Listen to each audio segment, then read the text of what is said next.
വെളിപാടിന്റെ പുസ്തകം 21-ാം അധ്യായത്തിന്റെ 4-ാം വാക്യം. വെളിപാട് 21-ൽ എന്തിനാണ് ഈശോ മനുഷ്യനായി അവതരിച്ചത്, അല്ലെങ്കിൽ എന്തുകൊണ്ട് ക്രിസ്മസിന്റെ അന്തസത്ത, അതിനെ കുറിച്ച് ദൈവത്തിന്റെ പരിശുദ്ധാത്മ പഠിപ്പിക്കുന്നത് ഇങ്ങനെയാണ്. 1 കൊരിന്ത്യർ വെളിപാട് 21-ന്റെ 4-ാം വാക്യം. എല്ലാവർക്കും പറഞ്ഞ അവിടുന്ന്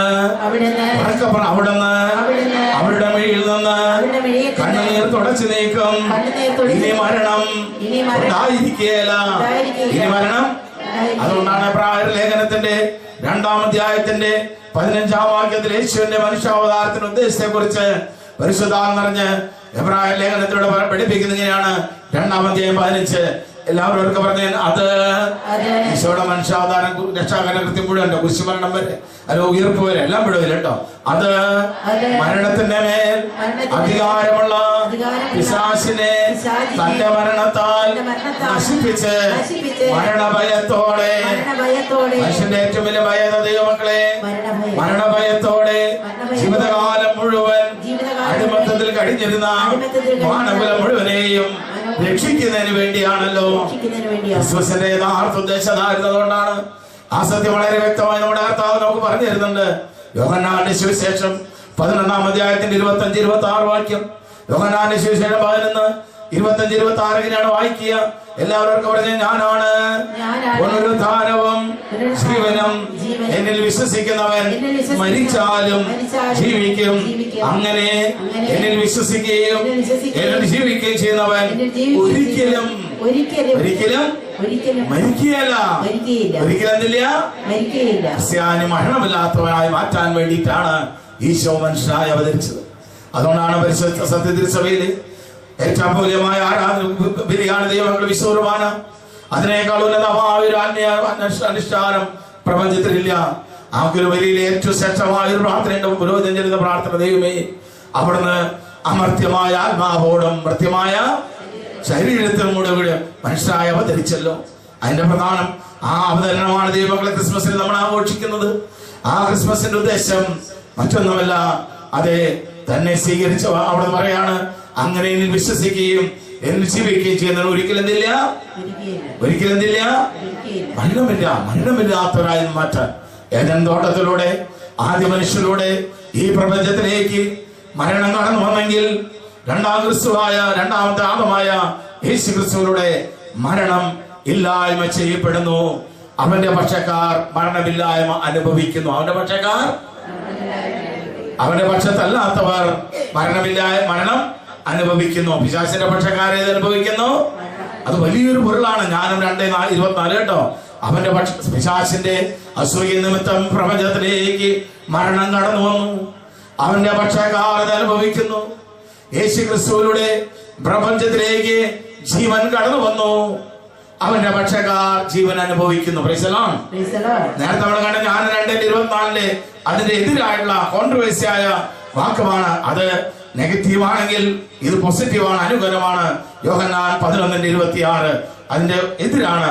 യോഹന്നാൻ 16:26 പഠിപ്പിക്കുന്നു, തന്നെ അങ്ങനെ ജീവിക്കുകയും എന്നിൽ വിശ്വസിക്കുകയും ചെയ്യുന്നവർ ഒരിക്കലും മരണമില്ലാത്തവരായി മാറ്റാൻ. അതുകൊണ്ടാണ് നമ്മുടെയൊക്കെ ഇടവയില് നമ്മൾ മരിച്ചു കഴിഞ്ഞാൽ ഒരു ചരമറിയിപ്പ് നമ്മൾ പ്രിന്റ് ചെയ്യുന്ന കണ്ടല്ലേ, അതിനെന്താ എഴുതി വെക്കുക? കർത്താവിൽ നിദ്ര പ്രാപിച്ചു എന്ന് എഴുതി. ഒരിക്കലും മരിച്ചു നമ്മൾ എഴുതില്ല, അല്ലെ? ആ അർത്ഥം അതെന്താ അങ്ങനെ മരിച്ചു എന്ന് എഴുതാത്തതിന്റെ കാരണം എന്നറിയോ? കാരണം ക്രിസ്ത്യാനിക്ക് മരണമില്ല എന്ന സത്യം നമുക്കല്ല, നമ്മുടെ പൂർവികർക്ക് അറിയാമായിരുന്നു. നമ്മുടെ പൂർവികർ ഉണ്ടാക്കി വെച്ച ഒരു വാചകങ്ങളുടെ ഘടനയാണ് ഇത് നമ്മൾ അനുവർത്തിക്കുന്നത്. നമ്മൾ ഉണ്ടാക്കിയതല്ല. ഒരു 25 കൊല്ലം പഴക്കമുള്ള ചർമ്മ അറിയപ്പെടുന്നതന്നെ 25 50 കൊല്ലം അല്ല 100 കൊല്ലം പഴക്കമുള്ളടത്തോ ഇതേ വാക്കുകൾ തന്നെ കാണാം.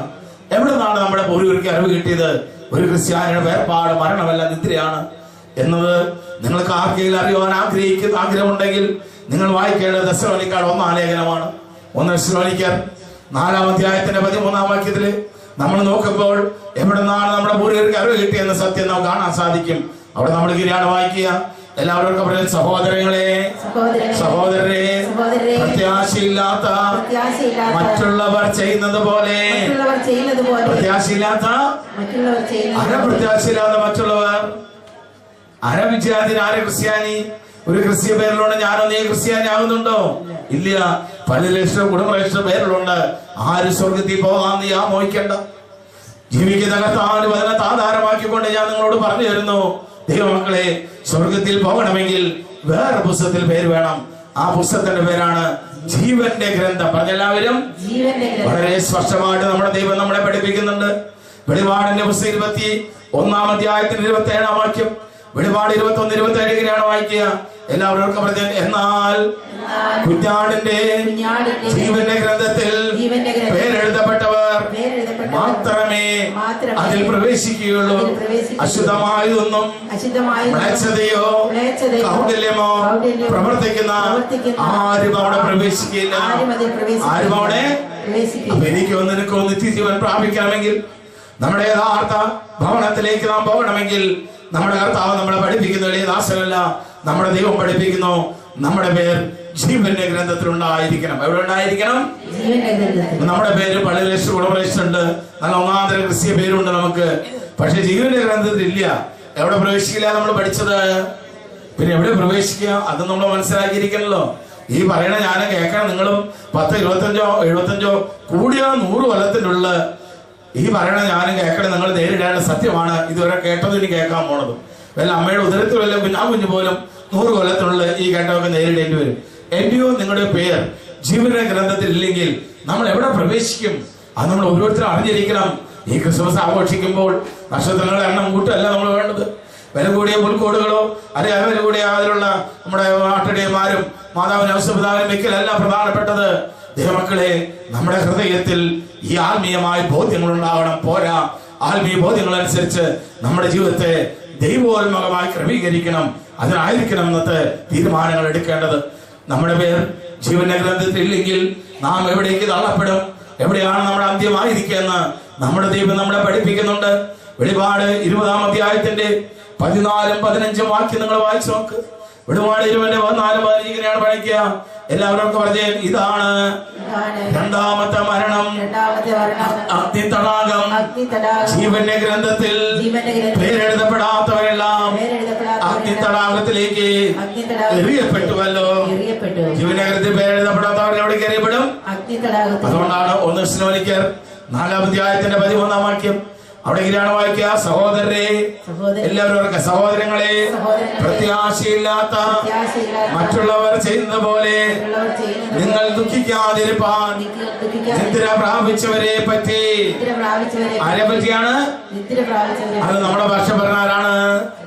അതെ, മനസ്സിലാവുന്നുണ്ടോ? അവർക്ക് പറഞ്ഞ നിദ്ര പ്രാപിച്ചവരെ പറ്റി നിങ്ങൾക്ക് അറിവുണ്ടായിരിക്കണമെന്ന് ഞങ്ങൾ ആഗ്രഹിക്കുന്നു. വീണ്ടും ദൈവത്തിന്റെ പരിശുദ്ധാത്മാവ് പഠിപ്പിക്കുകയാണ്. എല്ലാവർക്കും പറഞ്ഞ യേശു മരിക്കുകയും, യേശു നമുക്ക് വേണ്ടി മരിച്ചില്ലേ? അവർക്ക് പറഞ്ഞ എല്ലാവരും മരിച്ചോ? 3-ാം നാൾ എന്ത് സംഭവിച്ചു? അവർക്ക് പറഞ്ഞ എല്ലാവരും അത് വിശ്വസിക്കുന്നുണ്ടോ? എല്ലാവരും പറ, യേശു മരിക്കുകയും വീണ്ടും ഉയർക്കുകയും ചെയ്തു എന്ന് നാം വിശ്വസിക്കുന്ന പോലെ യേശുവിൽ നിദ്ര പ്രാപിച്ചവരെ ദൈവം അവനോടുകൂടെ ഉയർപ്പിക്കും. യേശുവിൽ നിദ്ര പ്രാപിച്ച ദൈവം അവനോടുകൂടെ. അപ്പൊ നിത്യ ഉയർപ്പ് എല്ലാവർക്കും ഉണ്ടോ? വിശുദ്ധ ബൈബിൾ പ്രകാരം. പിന്നെ ആർക്കുള്ളത്? യേശുവിൽ നിദ്ര പ്രാപിച്ചവർക്ക്. പറഞ്ഞെല്ലാവരും വളരെ ഗഹനമായി നമ്മൾ ഹൃദയത്തിൽ സ്വീകരിക്കേണ്ട സത്യങ്ങളാണ് നമ്മൾ മനസ്സിലാക്കേണ്ടത്. ഒരു ക്രിസ്ത്യാനിയുടെ ജീവിതത്തിലെ ഏറ്റവും മൂല്യമായ സത്യങ്ങളാണ്. യഥാർത്ഥ ക്രിസ്തീയ പ്രത്യാശ എന്താണെന്നാണ് ദൈവത്തെ ആധാരമാക്കി നാം മനസ്സിലാക്കാൻ പോകുന്നത്. ദൈവമക്കളെ, നിത്യ ഉയർപ്പ് എല്ലാവർക്കും ഉണ്ട് എന്ന് പരിശുദ്ധാത്മ പറയുന്നില്ല. മറിച്ച് എല്ലാവരും പറഞ്ഞ യേശു മരിക്കുകയും വീണ്ടും ഉയർക്കുകയും ചെയ്തു എന്ന് നാം വിശ്വസിക്കുന്ന പോലെ യേശുവിൽ നിദ്ര പ്രാപിച്ചവരെ ദൈവം അവനോടുകൂടി ഉയർപ്പിക്കും. അപ്പൊ നിത്യ ഉയർപ്പ് പ്രാപിക്കണമെങ്കിൽ നാം ആരിൽ നിദ്ര പ്രാപിക്കണം? അപ്പൊ നമ്മൾ ചിന്തിക്കാൻ പോകുന്ന അടുത്ത വിഷയം ഇതാണ്. എങ്ങനെയാണ് ഒരു മനുഷ്യന് യേശുവിൽ നിദ്ര പ്രാപിക്കാൻ പറ്റുക? യേശുവിൽ നിദ്ര പ്രാപിച്ചാൽ എന്ത് കിട്ടുള്ളൂ? ക്ലിയറായി നിങ്ങൾക്ക്? എന്ന് ആരെ പഠിപ്പിച്ചത്? എളിയദാസനല്ല, ദൈവമാണ്. ആരെ പഠിപ്പിക്കുന്നത്? ദൈവത്തിന്റെ പരിശുദ്ധാത്മാവാണ് പഠിപ്പിക്കുന്നത്. അപ്പൊ എനിക്കോ നിനക്കോ നിത്യവൻ പ്രാപിക്കണമെങ്കിൽ ആരിൽ നിന്ന് പ്രാപിക്കണം? അത് ക്ലിയർ ആയില്ല എല്ലാവർക്കും? ഇനി നമ്മൾ ചിന്തിക്കാൻ പോകുന്ന വിഷയം ഇതാണ്. എങ്ങനെയാണ് ഒരു മനുഷ്യന് യേശുവിൽ നിന്ന് പ്രാപിക്കാൻ പറ്റുക? ദൈവക്കളെ, വളരെ ലളിതമാണ്, വളരെ ലളിതമാണ്. ദൈവത്തിന്റെ പരിശുദ്ധാത്മാ അതിനുള്ള മാർഗം പറഞ്ഞു തരുന്നത് ഗലാത്യ ലേഖനം 2-ാം അധ്യായത്തിൽ 20-ാം വാക്യത്തിലാണ്. ഗലാത്യ 2:20 വായിച്ചാൽ അതിന്റെ മാർഗം എളിദാസനല്ല പരിശുദ്ധാത്മ പറയുന്നത് എങ്ങനെയാണ്? ഗലാത്യർ 2:20 എല്ലാവരും പറഞ്ഞ ഇത് ഞാനല്ല, എന്നിൽ ക്രിസ്തു അത്രേ ജീവിക്കുന്നത്. ഇന്ന് നമ്മൾ യേശുവിൽ ജീവിക്കണം. പറഞ്ഞ എല്ലാവരും യേശുവിൽ നിർവാഹിക്കുക. നമ്മൾ ഒരു കാര്യം ചെയ്യണ്ടോ, നമ്മൾ ഇന്ന് എന്ത് ചെയ്യണം? ഒരു ക്രിസ്ത്യാനിക്ക് യഥാർത്ഥത്തിൽ ക്രിസ്ത്യാനി മാത്രം അല്ലെങ്കിൽ ഒരു യഥാർത്ഥ ആത്മീയനെ മാത്രം ഉദ്ദേശിക്കുന്ന ഒരു ക്ലാസ്സാണ് ഇപ്പൊ നമ്മൾ ചിന്തിക്കാൻ പോകുന്നത്. ഒരു ക്രിസ്തീയ ആത്മീയനെ വിശുദ്ധ ബൈബിൾ പ്രകാരം രണ്ട് തരം ജീവിതം തിരഞ്ഞെടുക്കാൻ പറ്റുള്ളൂ. എത്ര തരം ജീവിതം തിരഞ്ഞെടുക്കാൻ പറ്റും? അതാരെ തീരുമാനിക്കുക? ഞാൻ തീരുമാനിക്കുക. കൈഹൃദയത്തിൽ വെച്ച് പറഞ്ഞ എല്ലാവരും ഒന്നുകൂടെ ഉറക്കെ പറഞ്ഞ എല്ലാവരും ഒന്നുകൂടെ ഉറക്കെ പറഞ്ഞേ.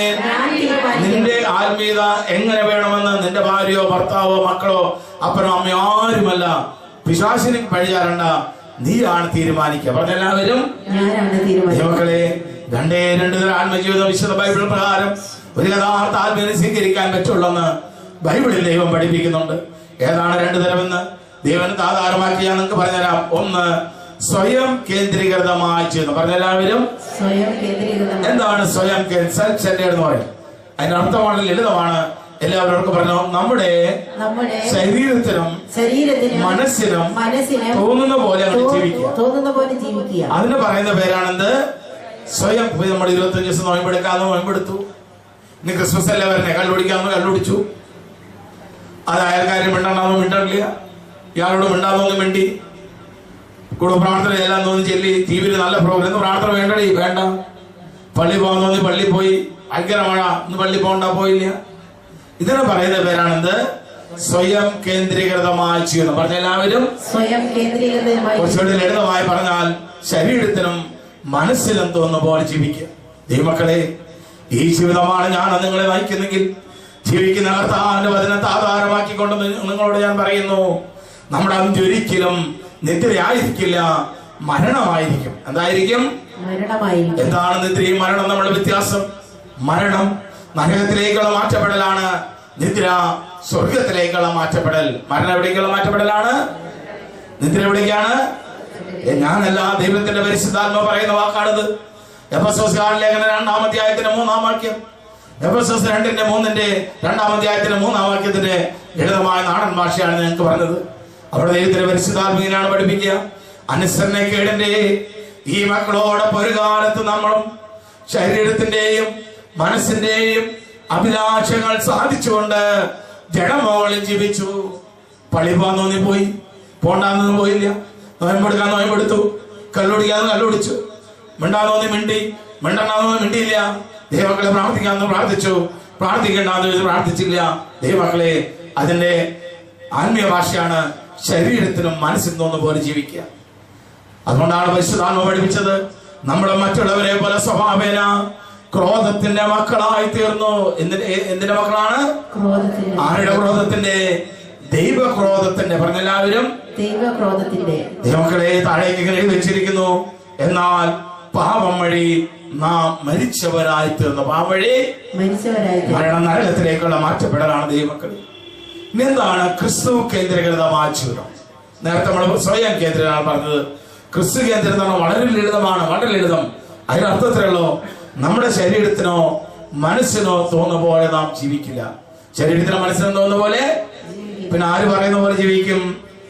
കർത്താവ് പറയുന്ന പോലെ ജീവിക്കും. പറഞ്ഞെല്ലാവരും കർത്താവ് എങ്ങനെ നമ്മളോട് സംസാരിക്കുന്നത്? കർത്താവ് സംസാരിക്കുന്ന ഏറ്റവും ശ്രേഷ്ഠമായ രീതിയാണ് വിശുദ്ധ ബൈബിൾ. പറഞ്ഞെല്ലാവരും ബൈബിളിൽ കർത്താവ് എഴുതി വെച്ച പോലെയാണ് ജീവിക്കുക. ബൈബിളിലൂടെ മാത്രമല്ല നമ്മുടെ കർത്താവ് സംസാരിക്കുന്നത്. 1-ാം നൂറ്റാണ്ടില് ബൈബിൾ ക്രോഡീകരിക്കപ്പെട്ട് കഴിഞ്ഞു. പിറ്റേ ദിവസം പരിശുദ്ധാത്മ മരിച്ചെന്നില്ല, പിറ്റേ ദിവസം പരിശുദ്ധാത്മ പിന്നെയും പ്രവർത്തിച്ചു. ആരിലൂടെ? അപ്പസ്തോലന്മാരിലൂടെ. പറഞ്ഞെല്ലാവരും അപ്പസ്തോലിക പാരമ്പര്യങ്ങൾ നടക്കണം. പിന്നെ നമ്മള് പിന്നെയും പരിശുദ്ധാത്മ പ്രവർത്തിച്ചു. ആരിലൂടെ?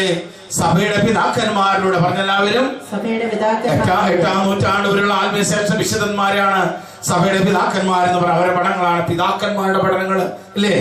പിന്നെ സഭയുടെ പാരമ്പര്യങ്ങൾ, മാർപ്പാപ്പയുടെ ചാക്രി ലേഖനങ്ങൾ, ഇതെല്ലാം ദൈവം നമ്മളോട് സംസാരിക്കുന്ന രീതികളാണ്. ഇത് രണ്ടാണ്. ബൈബിൾ മാത്രമല്ല, ബൈബിളിലൂടെ ദൈവം സംസാരിക്കുന്നു, തീർച്ചയായും സംസാരിക്കുന്നു. 100% ബൈബിൾ ദൈവത്തിന്റെ ദൈവാത്മാവിനാൽ പ്രചോദിതമായി എഴുതപ്പെട്ടതാണ്. ഒരു തർക്കമില്ല, ഒരു സംശയമില്ല.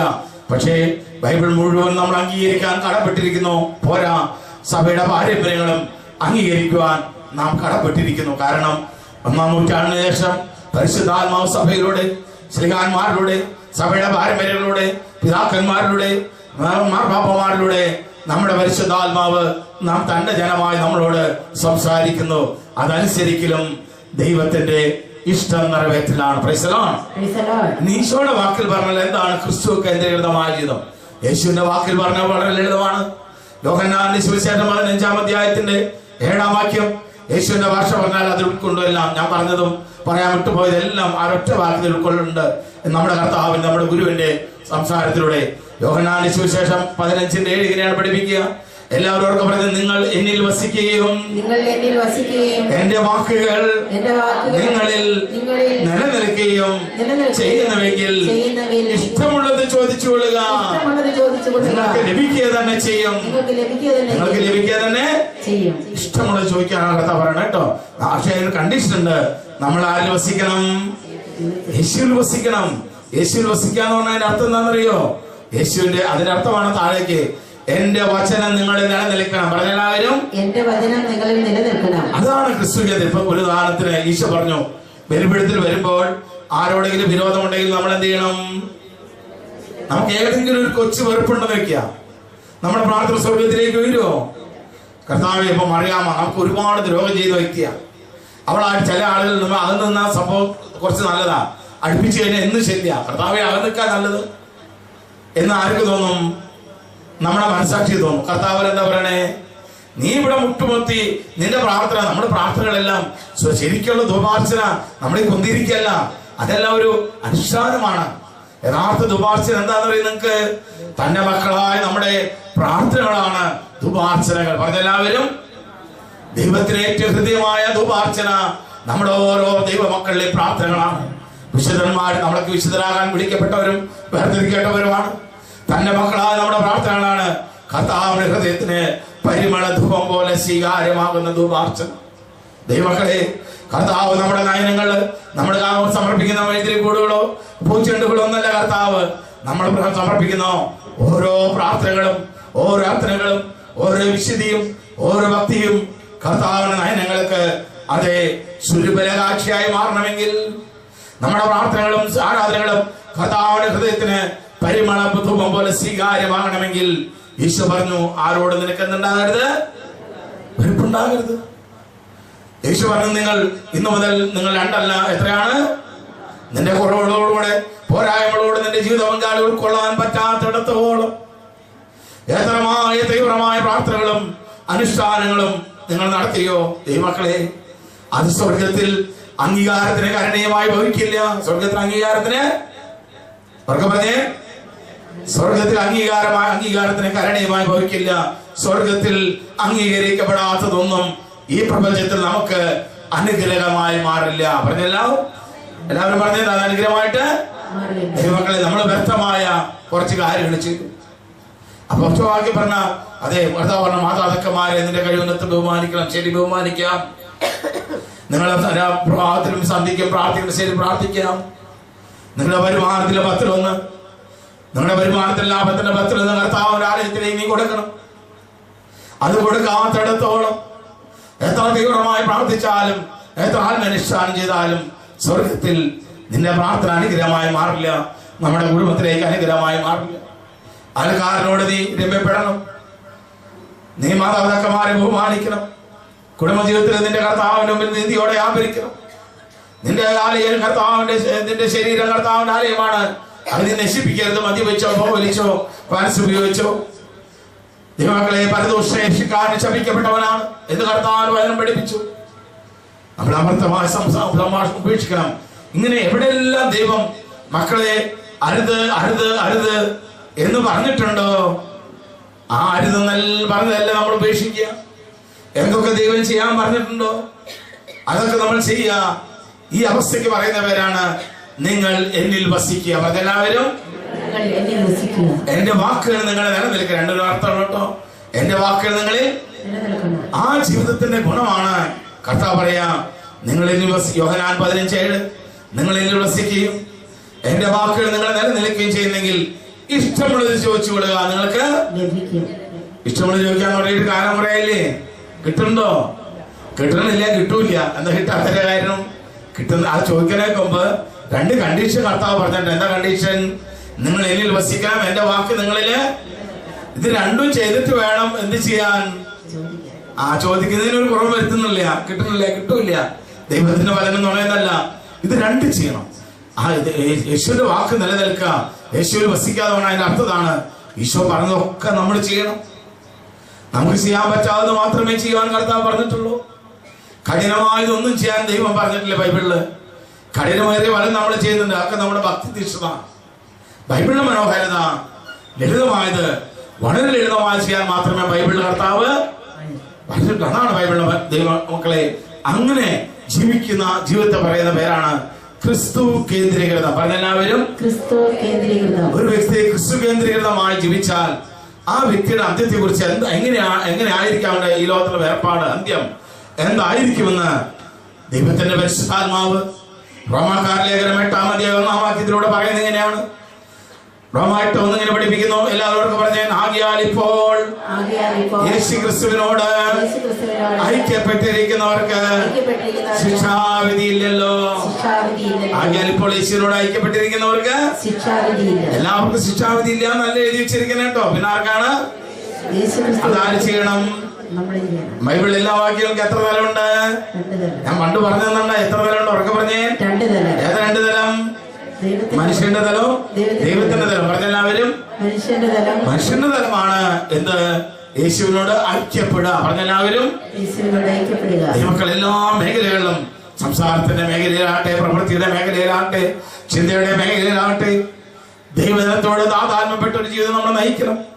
ഏതെങ്കിലും മേഖലകൾ മാത്രം പോരാ, ദൈവജനത്തോട് താതാത്മ്യപ്പെട്ട ഒരു ജീവിതം.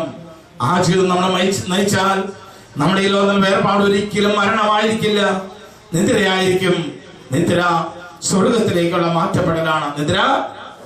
അതുകൊണ്ടാണ് തെസ്സലോനിക്കരുടെ 1-ാം ലേഖനം 4-ാം അധ്യായത്തിന്റെ 14-ാം വാക്യം 1 തെസ്സലോനിക്കർ 4:15 പഠിപ്പിക്കുന്നു. യേശു മരിക്കുകയും വീണ്ടും ഉയർക്കുകയും ചെയ്തു എന്ന് നാം വിശ്വസിക്കുന്ന പോലെ യേശുവിൽ നിദ്ര പ്രാപിച്ചവരെ ദൈവം അവനോടുകൂടി ഏൽപ്പിക്കും. അടുത്ത വാക്യം ഇങ്ങനെയാണ്, കർത്താവിന്റെ പ്രത്യാഗമനം വരെ നമ്മിൽ ജീവനോടെ ഇരിക്കുന്നവർ നിദ്ര പ്രാപിച്ചവർക്ക് ആയിരിക്കില്ലെന്ന് കർത്താവിന്റെ വചനത്തെ ആധാരമാക്കിക്കൊണ്ട് നിങ്ങളോട് ഞാൻ പറയുന്നു. കർത്താവിന്റെ പ്രത്യാഗമനം വരെ എന്ത് പറഞ്ഞിട്ട് പോയി കർത്താവ്? എല്ലാവരും നമ്മുടെ ഈശോ എന്ത് പറഞ്ഞ പോയി? നിങ്ങൾക്ക് എല്ലാവർക്കും ഈശോ നമുക്ക് വേണ്ടി മരിച്ചു. 3-ാം നാൾ എന്ത് ചെയ്തു? 40-ാം നാൾ എന്ത് ചെയ്തു? ഈശോയുടെ സ്വർഗ്ഗാരോഹണം എവിടെ എഴുതി വെച്ചിരിക്കണേ? 3 സ്ഥലത്ത് എഴുതി വെച്ചിട്ടുണ്ട്. എവിടേക്കാണ്? ലൂക്കായുടെ സുവിശേഷത്തിന്റെ അവസാന അധ്യായം, മർക്കോസ് സുവിശേഷത്തിന്റെ അവസാന അധ്യായം. അവിടേക്ക് ഒരു വാക്കിൽ ഒതുക്കാണ് ആ ഭാഗം. അതിനുശേഷം അവൻ സ്വർഗത്തിലേക്ക്. എന്നാൽ ഒരു ക്രിസ്ത്യാനിക്ക് ഈ പ്രപഞ്ചത്തിൽ ഏറ്റവും പ്രത്യാശ നൽകുന്ന സംഭവങ്ങൾ സംഭവിക്കുന്ന രംഗം വിശുദ്ധ ബൈബിൾ എഴുതി വെച്ചിരിക്കുന്നത് ദൈവമക്കളെ നമ്മുടെ കർത്താവിന്റെ സ്വർഗ്ഗാരോഹണ സമയത്താണ്. അത് സ്പഷ്ടമായിട്ട് വ്യക്തമായിട്ട് ബൈബിൾ എഴുതി വെച്ചിരിക്കുന്ന സ്ഥലമാണ് അപ്പസ്തോലപ്രവൃത്തി 1-ാം അധ്യായത്തിന്റെ 9 മുതൽ 12 വരെയുള്ള വാക്യങ്ങൾ. അപ്പസ്തോലപ്രവൃത്തി 1-ാം അധ്യായം 9 മുതൽ 12 ഉള്ള വാക്യങ്ങളെയാണ് വായിക്കുക. എല്ലാവരും ഭാവനയെ കണ്ടോ? ഞാൻ നിങ്ങൾക്ക് വേണ്ടി വായിക്കാം. ഇത് പറഞ്ഞു കഴിഞ്ഞപ്പോൾ അവർ നോക്കി നിൽക്കെ അവൻ ഉന്നതങ്ങളിലേക്ക് സംഭവിക്കപ്പെട്ടു. അവർ നോക്കി നിൽക്കുക അവൻ ഉന്നതങ്ങളിലേക്ക്. ആരാ സംഭവിക്കപ്പെട്ടത്? ആരാ നോക്കി നിൽക്കുന്നത്? ഒരു മേഘം വന്ന് അവനെ അവിടെ ദൃഷ്ടിയിൽ നിന്ന് മറച്ചു. അപ്പോൾ മേഘത്തിന് 2 പേർ പ്രതിനിധിയോട് പറഞ്ഞു, അല്ലയോ ഗലീലയരേ, നിങ്ങൾ ആകാശത്തിലേക്ക് നോക്കി നിൽക്കുന്നത് നിങ്ങൾ സ്വർഗത്തിലേക്ക് സംഭവിക്കപ്പെട്ട അതാരായിരിക്കും? ദൈവമക്കളെ മാലാഖമാർ. പറഞ്ഞെല്ലാവരും ആരാണ്? മാലാഖമാർ പറയാണ്, നിങ്ങൾ സ്വർഗത്തിലേക്ക് സംഭവിക്കപ്പെട്ട യേശു സ്വർഗത്തിലേക്ക് പോകുന്നതായി കണ്ടതുപോലെ തന്നെ വീണ്ടും പറഞ്ഞെല്ലാവരും വീണ്ടും വരും. അപ്പൊ എന്ത് പറഞ്ഞ പോയിരിക്കുന്നേ? വീണ്ടും വരും. അതാണ് ക്രിസ്ത്യ പ്രത്യാശ. ആദ്യ ക്രിസ്ത്യാനികളുണ്ടായിരുന്ന പ്രത്യാശ ഇതായിരുന്നു. ഇന്ന് നമ്മളിൽ മൂലശോഷണം ചെയ്ത ഏറ്റവും പ്രധാനമായ ആത്മസത്യം ഈ പ്രത്യാശ നമ്മിൽ നഷ്ടപ്പെട്ടു. ഇന്ന് നമ്മളിൽ മിക്കവരും കർത്താവിലേക്ക് ഓടിയെടുക്കുന്നുണ്ട്. ആത്മീയ അനുഷ്ഠാനങ്ങളുടെ പിന്നാലെ, നോഹനകളുടെ പിന്നാലെ, ധ്യാനങ്ങളുടെ പിന്നാലെ വരുന്നുണ്ട്. ദൈവമക്കളെ, ഒരു വലിയ ഭൂരിപക്ഷം 90-95% ഭൗതികമായ നേട്ടത്തിന് വേണ്ടിയാണ് വരുന്നത്. അവസ്ഥയിൽ നിങ്ങളൊന്ന് മാറണം. വലിയ വേദനയോടെ എളിദാസരല്ല, ദൈവത്തിന്റെ പരിശുദ്ധാത്മാവ് നമ്മളോട് പറയുന്ന ഒരു സങ്കടം എന്നൊരു വാക്കുണ്ട്. കൊരിന്ത്യർ 1 ലേഖനം 15-ാം അധ്യായത്തിന്റെ 19-ാമത്തെ വാക്യത്തിൽ, 1 കൊരിന്ത്യർ 15:19 വലിയ വേദനയോടെ ദൈവത്തിന്റെ പരിശുദ്ധാത്മാവ് പറയുന്നത് ഇങ്ങനെയാണ്: ഈ ജീവിതത്തിന് വേണ്ടി മാത്രം ക്രിസ്തുവിൽ പ്രത്യാശ വെച്ചിട്ടുള്ളവരാണ് നിങ്ങളെങ്കിൽ നിങ്ങളെല്ലാ മനുഷ്യരെക്കാളും നിർഭാഗ്യരത്രേ. ഈ ജീവിതത്തിന് വേണ്ടി മാത്രം ക്രിസ്തുവിൽ പ്രത്യാശ വെച്ചിട്ടുള്ളവരാണ് നമ്മളെങ്കിൽ നമ്മളെല്ലാവരേക്കാൾ എന്താണെന്ന് പറയാ? അതിന്റെ അർത്ഥം മനസ്സിലായി നിങ്ങൾക്ക്? ഞാനും നിങ്ങളോ ആത്മാനുഷ്ഠാനങ്ങളുടെ പിന്നാലെ വരുന്നതിന്റെ രഹസ്യം നമ്മളുള്ളോ ഏതെങ്കിലും കാര്യങ്ങൾ, ആത്മീയ കാര്യങ്ങളുടെ പിന്നാലെ പോകുന്നത്, തീർത്ഥാനങ്ങളുടെ പിന്നാലെ പോകുന്നത് ഭൗതികമായ നേട്ടത്തിന് വേണ്ടി മാത്രമാണെങ്കിൽ, ഭൗതികമായ നേട്ടത്തിന് പോകാൻ പാടില്ല എന്ന് ദൈവം എഴുതി വെച്ചിട്ടില്ല. ദൈവം നമ്മുടെ പിതാവാണ്. ഭൗതികമായ ലോകത്തിൽ ജീവിക്കുന്നിടത്തോളം നമുക്ക് ഭൗതികമായ ഒരുപാട് ആവശ്യങ്ങൾ, ആഗ്രഹങ്ങളുമുണ്ട്. തീർച്ചയായിട്ടും അതിനടുത്ത് തരേണ്ടത് നമ്മുടെ ദൈവം തന്നെയാണ്, സംശയമില്ല. പക്ഷെ അതിനു വേണ്ടി മാത്രമാകരുത്. അത് ചെറിയ ഉദ്ദേശമായിരിക്കണം. നമ്മുടെ വലിയ ഉദ്ദേശം നമ്മുടെ ആത്മരക്ഷയായിരിക്കണം. പറഞ്ഞെല്ലാവരും അങ്ങനെ ആയിരുന്നില്ലെങ്കിൽ ഭൗതികമായ നമ്മുടെ തീർച്ചയായിട്ടും നമ്മുടെ കർത്താവ് മുൻപിൽ കണ്ണീരൊഴുക്കുമ്പോൾ, ഹൃദയം നുറുങ്ങി നീ പ്രാർത്ഥിക്കുമ്പോൾ, കർത്താവിന്റെ അഭിഷിക്തന്മാർ നിങ്ങൾക്ക് വേണ്ടി മധ്യസ്ഥം വെച്ച് പ്രാർത്ഥിക്കുമ്പോൾ, കർത്താവിന്റെ മണവാട്ടിമാരും പ്രേക്ഷിതരും നിങ്ങൾക്ക് വേണ്ടി മധ്യസ്ഥം വെച്ച് പ്രാർത്ഥിക്കുമ്പോൾ, നിങ്ങളുടെ പ്രാർത്ഥന തീർച്ചയായിട്ടും ദൈവം നിറവേറ്റും. കാരണം റോമാക്കാർ ലേഖനം 10-ാം അധ്യായം 12-ാം വാക്യത്തിൽ കർത്താവ് അവരോട് ചെയ്യുന്നത് എങ്ങനെയാണ്? കർത്താവ് തന്നെ വിളിച്ചപേക്ഷിക്കുന്ന എല്ലാവരുടെ മേലും തന്റെ സമ്പത്ത് വർഷിക്കുന്നുവല്ലോ. യോയേലിന്റെ പ്രവചനം 2-ാം അധ്യായത്തിന് 32-ാം വാക്യത്തിൽ ദൈവം പറയുന്നു, കർത്താവിന്റെ നാമം വിളിച്ചപേക്ഷിക്കുന്ന ഏവനും രക്ഷ പ്രാപിക്കുന്നു. കർത്താവിന്റെ നാമം വിളിച്ചപേക്ഷിക്കുന്നവനും രക്ഷ പ്രാപിക്കുന്നു. നിങ്ങൾ കർത്താവിന്റെ തിരുമുമ്പിൽ നിന്ന് യേശുവേ എന്ന് ഹൃദയം നുറുങ്ങി പ്രാർത്ഥിക്കുമ്പോൾ, കർത്താവേ എന്ന് കൈകൾ ഉയർത്തി പ്രാർത്ഥിക്കുമ്പോൾ, ദൈവത്തിന്റെ അനുഗ്രഹം നിങ്ങളുടെ ഭവനങ്ങളിലേക്ക് സമൃദ്ധമായിട്ട് വരും. അതൊക്കെ അനുഭവിച്ചവരാണ് നിങ്ങൾ മിക്കവരും തന്നെ, എല്ലാവരും തന്നെ. ഒന്നല്ല പലതും ഓരോ ഇവിടെയുള്ള ഓരോ കുടുംബങ്ങളും കർത്താവിൽ നിന്ന് 100 ആയിരങ്ങളോ 10,000ങ്ങളോ അനുഗ്രഹം പ്രാപിച്ചവരാണ്. പക്ഷേ ആ അനുഗ്രഹത്തിന് വേണ്ടി മാത്രമായിരുന്നു നാം ഇവിടെ കടന്നു വരേണ്ടത്. ദൈവമക്കളെ, അതിനധീതമായി എന്റെ ആത്മാവിന്റെ രക്ഷ നൽകുവാൻ എന്റെ ദൈവം മതിയായവരാണ്. എന്റെ കർത്താവുടെ ആത്മരക്ഷയാണ് എനിക്ക് പ്രാപിക്കാൻ സാധിക്കുന്നത്. ആ ബോധത്തോടെ നിങ്ങൾ കടന്നു വരുന്നെങ്കിൽ മാത്രമാണ് നിങ്ങൾ സ്ഥായിയായ ഒരു ആത്മീയ ജീവിതം നയിക്കുവാൻ സാധിക്കുള്ളൂ.